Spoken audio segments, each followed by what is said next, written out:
you so much po. Dapat kasi nabayan niyo din po ko dun sa high notes po. Kaya-kaya niyo po yan.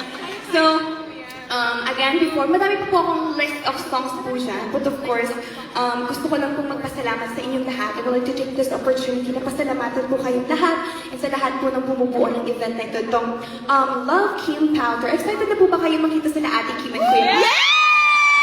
Yes, sila po yung tumayong nanay at tatay ko po. Wow!